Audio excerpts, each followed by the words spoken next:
Olá, um bom dia para você. Uma medida provisória tranca a pauta da ordem do dia, marcada para hoje às 4 da tarde. Vai ser a primeira vez que o plenário do Senado se reúne depois do primeiro turno das eleições. Na volta dos trabalhos legislativos, os senadores terão como primeiro item da pauta a medida provisória que trata da renegociação das dívidas de pequenos produtores rurais. Eles também deverão discutir o projeto que vai facilitar a venda de distribuidoras da Eletrobras.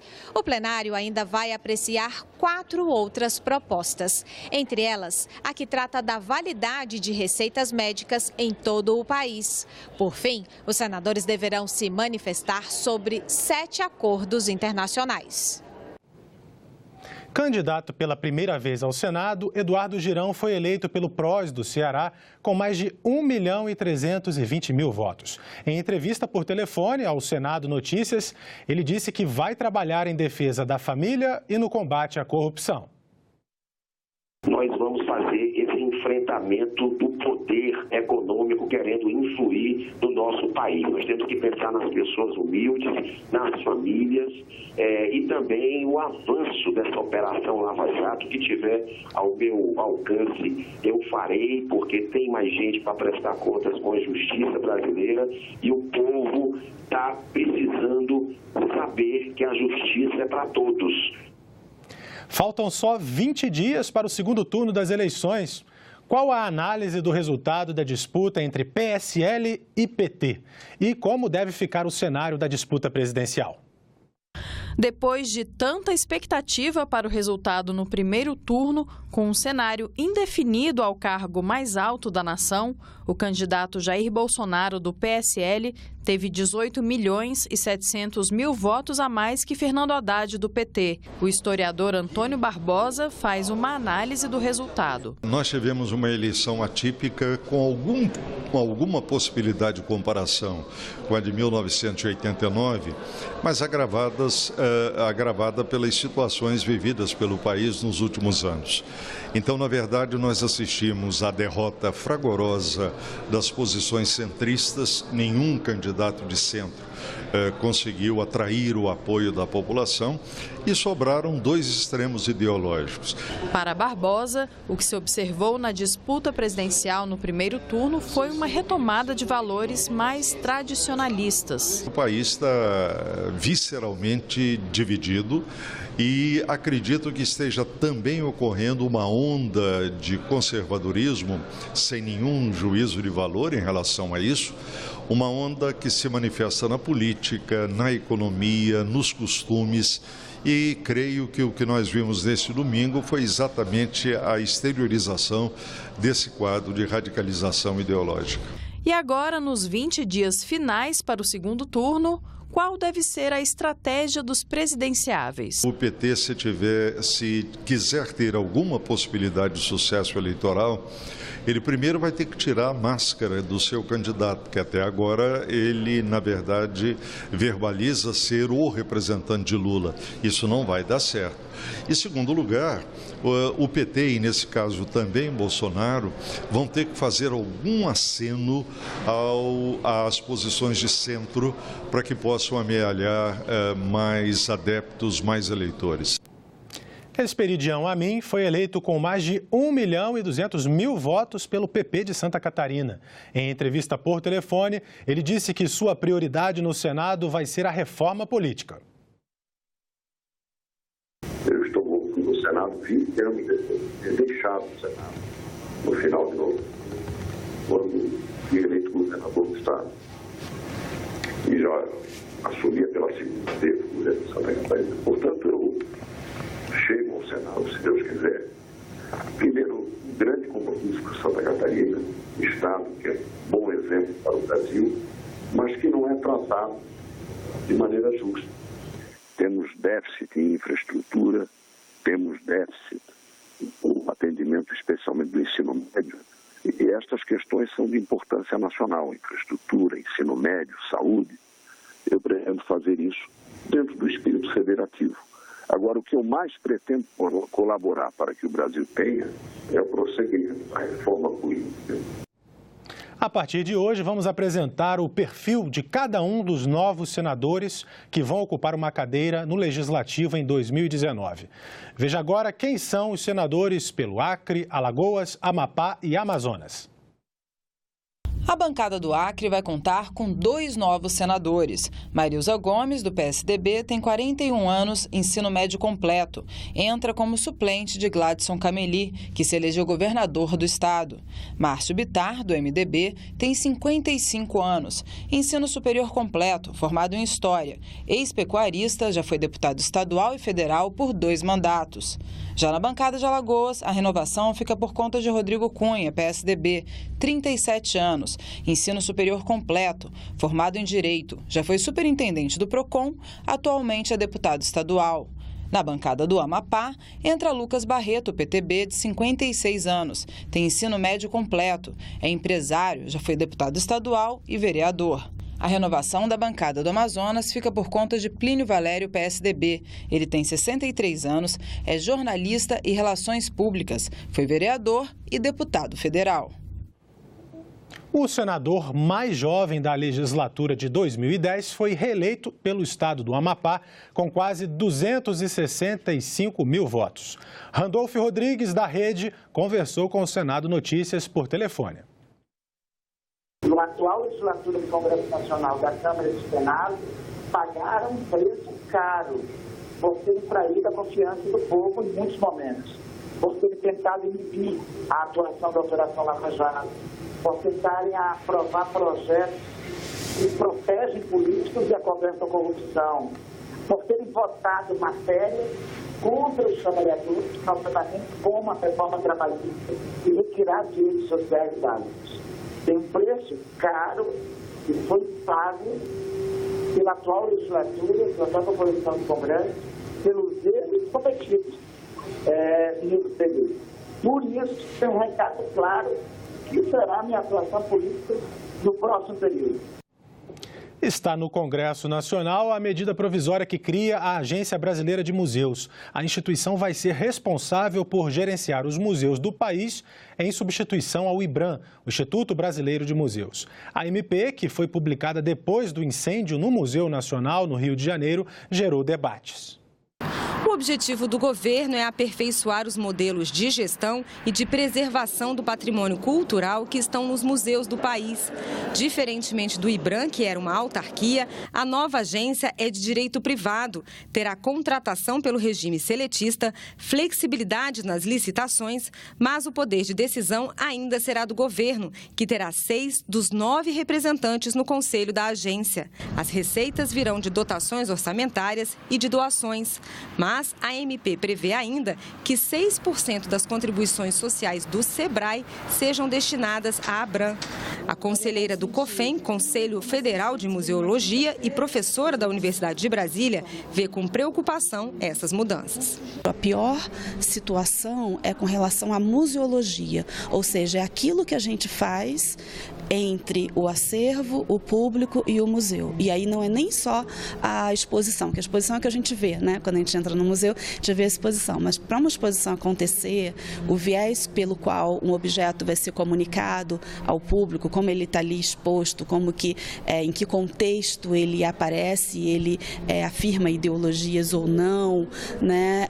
Tudo isso passa a ser, que hoje é gerido pela sociedade como um todo, isso passa a ser gerido por uma instituição privada e com um controle de poucas pessoas. A medida provisória já está sendo questionada na Justiça. O PCdoB entrou com uma ação direta de inconstitucionalidade no Supremo Tribunal Federal, questionando, entre outras coisas, a urgência e a relevância da MP.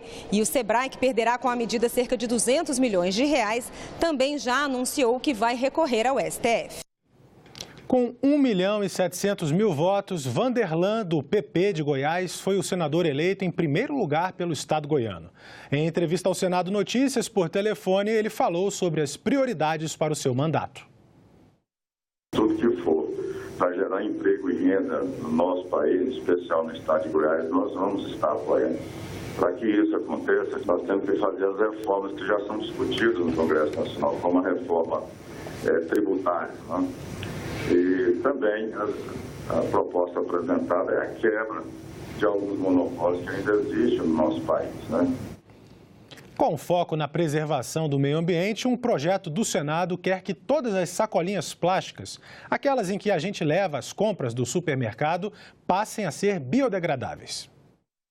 Quando você vai ao supermercado, você costuma pegar muitas sacolinhas plásticas para carregar suas compras? Normalmente eu ponho em caixa, eu prefiro colocar em caixa, que é até mais fácil de levar. O supermercado poderia oferecer um preço pela sacola, né?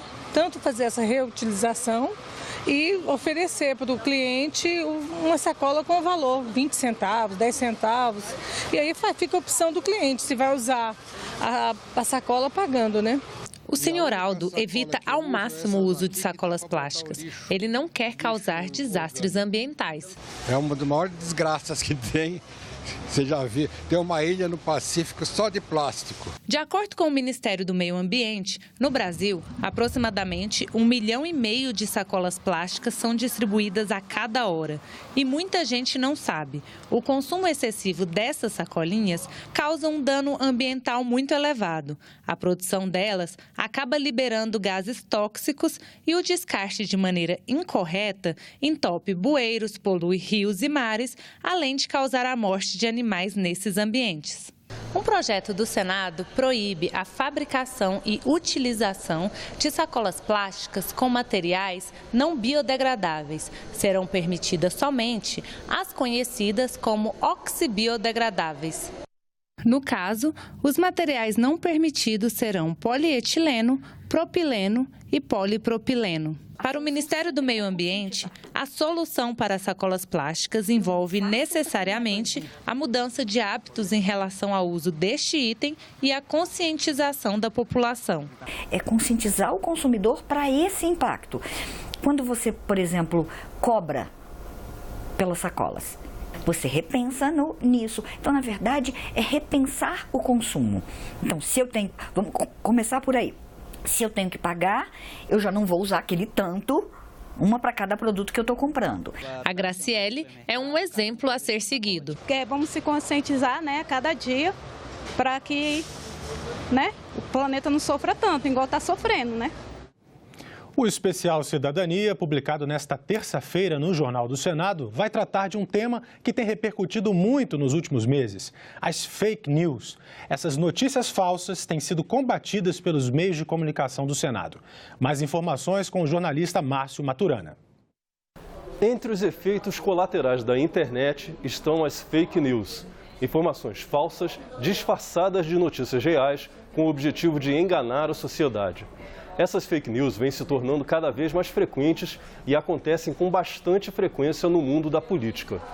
O especial Cidadania, que o Jornal do Senado publica nesta terça-feira, mostra que os meios de comunicação do Senado, rádio, TV, site de notícias e o jornal impresso, além de perfis nas redes sociais, combatem as fake news produzindo notícias sérias e confiáveis.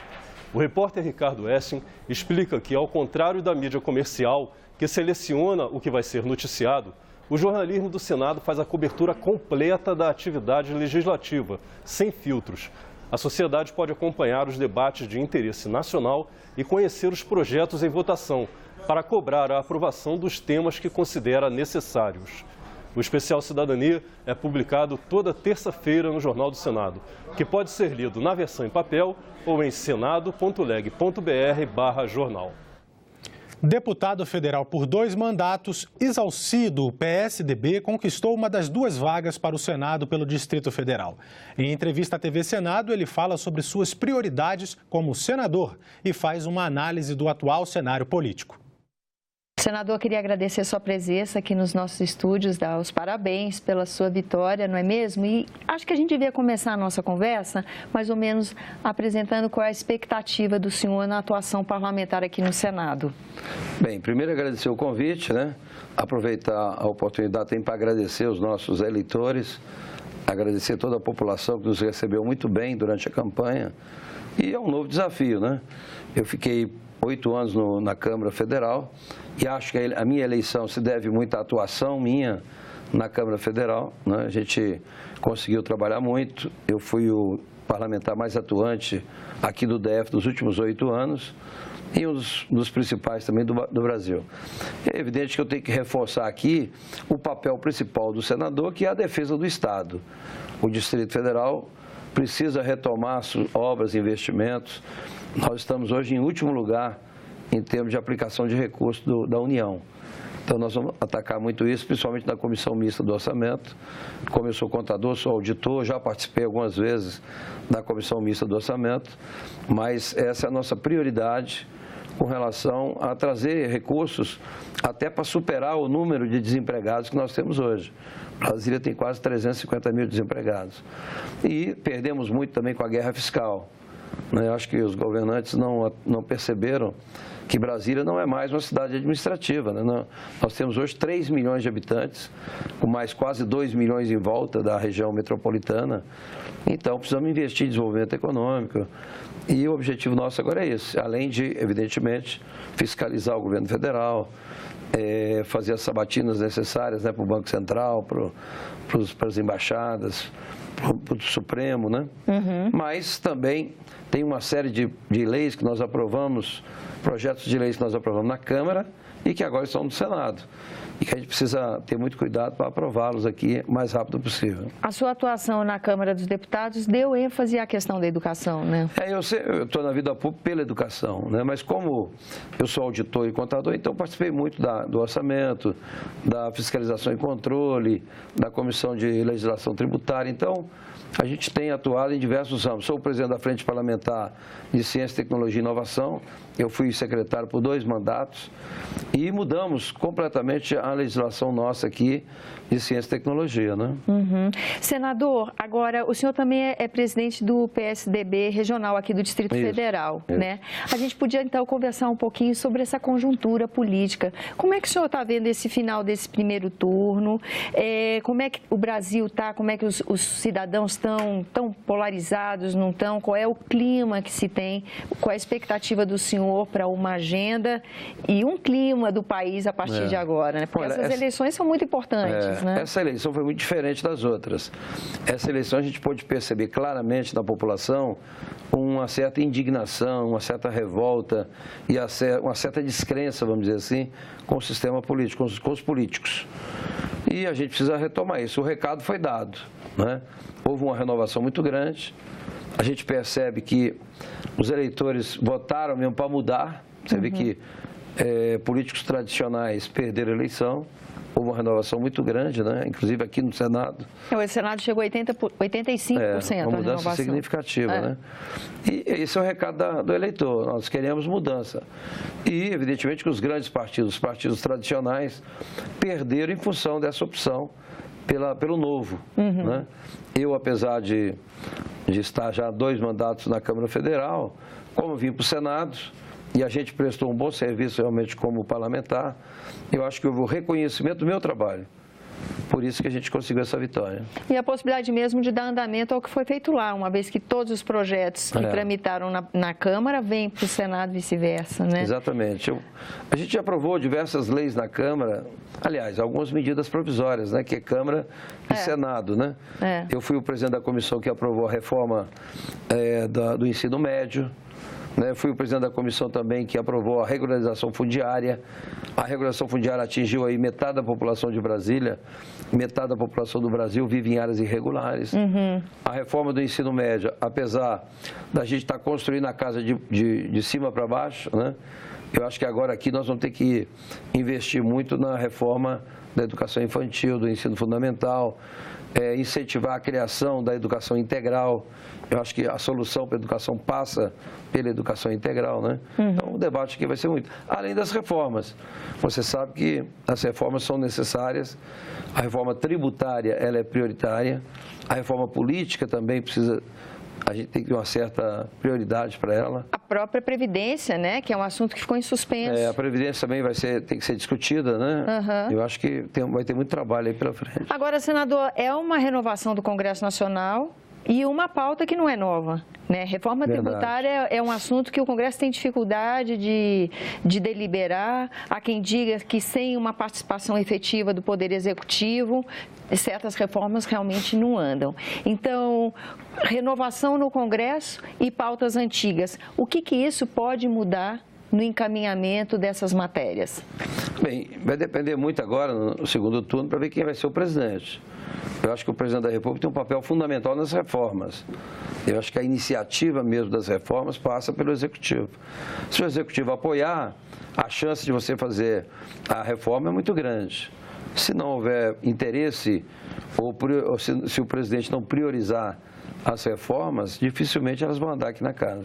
Agora, o número de partidos representados no Congresso Nacional ainda é um número bem alto, né? Ela fez ampliar, né? Na prática, na Câmara, por exemplo, nós tínhamos 28, agora foram para 30. Então, há uma obstrução muito forte, porque é difícil você votar qualquer matéria em consenso, porque não dá para você fazer consenso com 35 partidos, né? Ou manter mesmo uma base coesa por muito tempo, né? Exatamente. Isso também é desafiador. Né? Além do que o próprio regimento da Câmara, do Congresso, ele, com esse excesso de partidos, ele acaba dificultando a aprovação. Porque você não consegue consenso, então não há acordo de liderança. Não dá para você fazer um acordo de liderança com 35 partidos. E o tempo acaba consumindo muito tempo, né? Porque você vai ter orientação de bancada, fala em nome dos partidos, das lideranças, isso acaba consumindo muito tempo e dificultando a aprovação. Agora, esse já é um resultado. A gente já sabe que cara tem o Congresso. E até que ponto, independente de quem assuma a cadeira de presidente da República, o número excessivo de partidos atuando no Congresso compromete ou restringe a margem de movimento de manobra de um presidente da República. Eu acho que ele vai ter que trabalhar muito com as frentes. Né? Você tem a frente da... Por tema? Por tema. Acho que as bancadas, né, são muito fortes. Você tem, por exemplo, a bancada do boi, que eles chamam, né, a bancada da agronegócio. Você tem a bancada da Bíblia, que são a frente cristã. Você tem a bancada da bala, que é a de segurança pública. Muito polêmica, inclusive, então, né? Essas bancadas, elas trabalham muito mais do que o próprio partido, entendeu? A bancada de partido. Então, vamos aguardar o presidente para ver qual é a sinalização dele em relação às reformas. Né? Agora, é muita mudança de paradigma, por exemplo, a gente conversava aqui antes da gravação. Uma pergunta que se faz depois desse primeiro turno das eleições, qual é o peso das redes sociais hoje em dia na formação da opinião do cidadão, né, do eleitor? No caso, por exemplo, com o partido do senhor aconteceu, o candidato à presidência da República era quem detinha o maior espaço de rádio e TV e não houve o cumprimento de uma expectativa de que isso fosse eficaz, né? Por quê? Porque é muito mais a questão do conteúdo. Mas o que a gente percebeu nessa eleição é que eles queriam mudança, independente da questão de tempo de televisão. Eles queriam novo. O recado foi para que a gente mudasse completamente o sistema aqui, né? O Congresso... Do cenário político todo, do cenário político como um todo, exatamente. Então, esse foi o recado. Então, o tempo de televisão aí não influenciou muito. Eu acho até que foi negativo, né? Muito tempo de televisão. Mas o recado foi dado, a gente tem que fazer uma mudança completa. Né? Tem que diminuir agora o número de partidos. Eu acho também uma coisa que influenciou muito, que prejudica muito, são as pesquisas. Você vê que as pesquisas erraram muito e as pesquisas induzem o eleitor, então a gente precisa discutir esse assunto também. Essa é uma observação recorrente, né? Nas últimas eleições também a gente teve muita reflexão. Mas essa agora também houve erros assim gritantes, né? Você tinha senadores e senadores eleitos, né, pela pesquisa, que ficou em quarto, quinto lugar. Sim, né? Sim, é assim verdade. Como governadores também. Você tinha governador liderando o processo, depois ficou em quinto. Sim. E olha que a pesquisa saiu no sábado, na véspera. É verdade. Então, temos que corrigir isso, temos que ver como fazer para que a pesquisa não induza o eleitor e modifique o placar, né? Senador, agradeço a sua presença. Eu que agradeço. E nós ficamos por aqui. Você pode rever as reportagens desta edição na nossa página na internet, senado.leg.br/TV.